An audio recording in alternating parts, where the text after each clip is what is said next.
This is the Sony A7IV. For me, one of the most controversial cameras from the Sony Alpha lineup.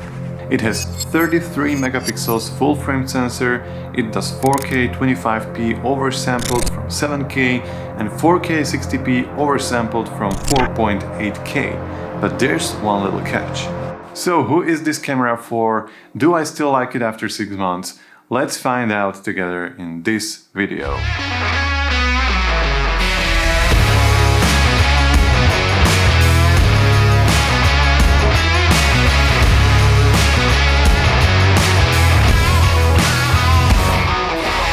As you just saw, the overall image quality is pretty great, and frankly it's really hard to buy a bad camera in this price range these days, so it all comes down to what you prefer.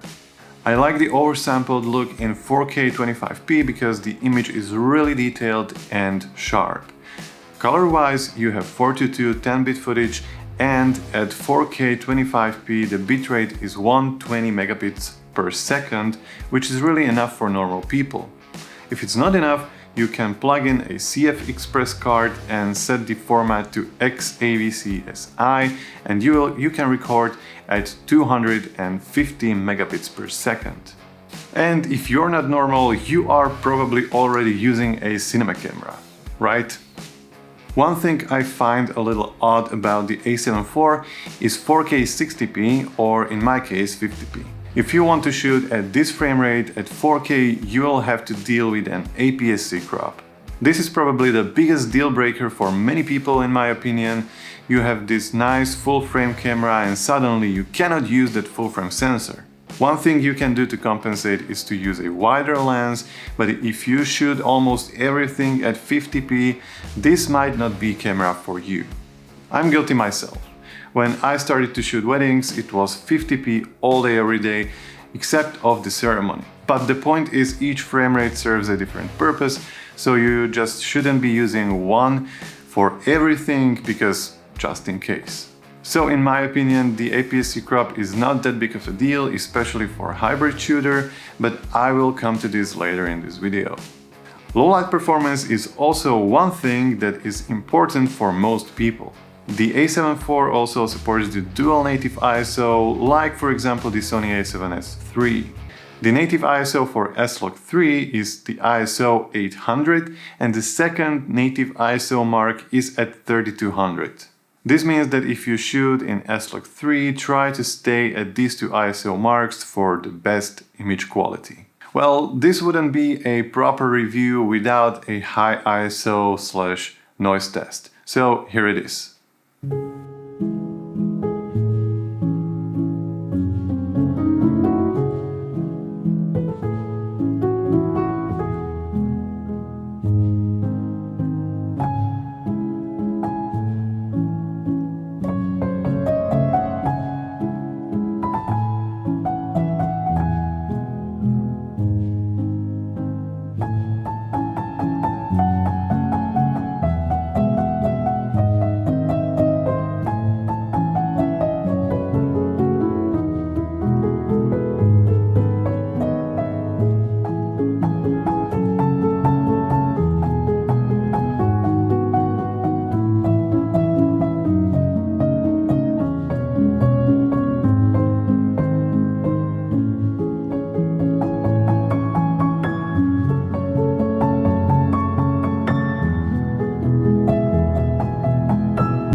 Let's assume that you are already familiar with the layout of Sony Alpha cameras.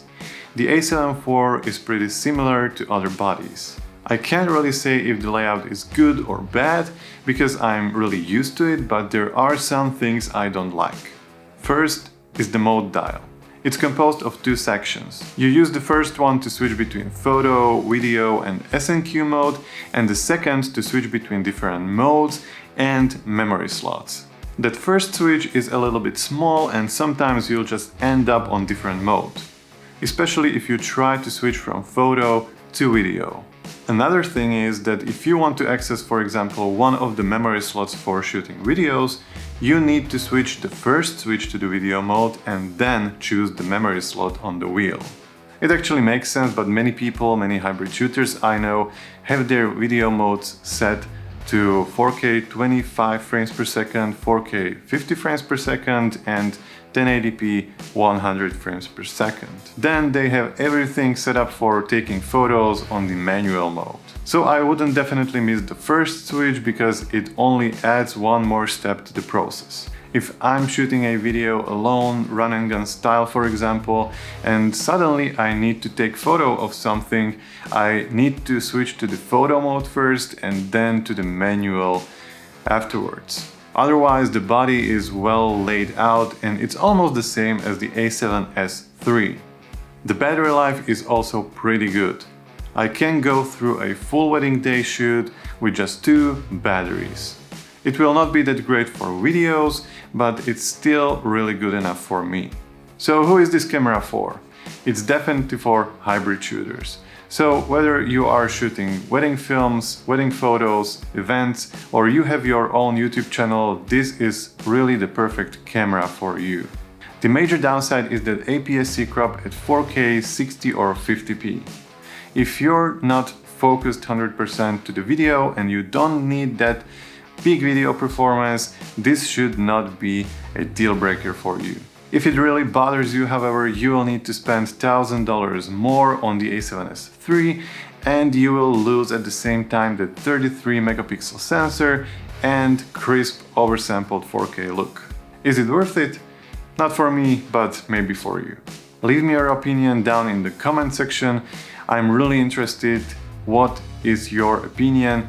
Would you get the A7S III even if you are a hybrid shooter? And if yes, tell me why. That's it for today. I hope this video was helpful and that you will decide for the best camera that will serve you the best. So until next time, take care.